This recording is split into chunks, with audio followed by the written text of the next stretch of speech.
Football ইতিহাসে সর্বোচ্চ ট্রফির মালিক লিওনেল মেসি। বিশ্বকাপ, চ্যাম্পিয়ন লিগ, কোপা আমেরিকা সহ জেতার মতো সব ট্রফি অর্জন করেছেন তিনি। ইন্টার মায়ামিতে যোগ দেওয়ার পর থেকে মায়ামিকে তুলে এনেছেন MLS এর সেরা দলগুলোর কাতারে।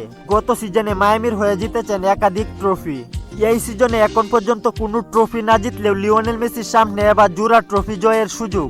MLS কনফারেন্স সেমিফাইনালে জয়ের মধ্য দিয়ে ইন্টার মায়ামির সামনে এখন দুইটি ফাইনাল ম্যাচ। সিনসিনাতির বিপক্ষে লিওনেল মেসির এক গোল ও হ্যাট্রিক অ্যাসিস্টে ইস্টার্ন কনফারেন্স ফাইনালে উঠেছে ইন্টার মায়ামি। 30 নভেম্বর ফাইনাল ম্যাচে নিউ ইয়র্ক সিটির মুখোমুখি হবে ইন্টার মায়ামি। MLS ফুটবলে মোট 30টি দল, প্রথমে দুই ভাগ হয়ে ইস্টার্ন কনফারেন্সে 15 দল এবং ওয়েস্টার্ন কনফারেন্সে 15 দল হয়ে লড়াই করে।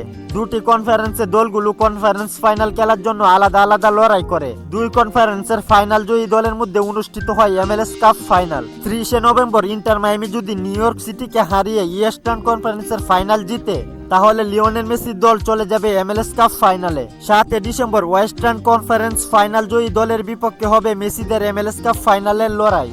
এই সিজনে লিওনেল মেসি জিতে নিয়েছেন MLS গোল্ডেন বুট ও MLS এর সেরা খেলোয়াড়ের পুরস্কার, কিন্তু এখন পর্যন্ত ইন্টার মায়ামিকে নিয়ে কোনো শিরোপা জিততে পারেননি। তাই লিওনেল মেসিদের সামনে এবার সুযোগ জুরা শিরোপা অর্জন করে সিজন শেষ করার। লিওনেল মেসির ইন্টার মায়ামিকে এবার জুরা শিরোপা জয় করে সিজন শেষ করতে পারবে? কমেন্ট করে জানিয়ে দিন আপনাদের মতামত। খেলাধুলার গুরুত্বপূর্ণ আপডেট পেতে আমাদের চ্যানেলটি সাবস্ক্রাইব করে পাশেই থাকুন।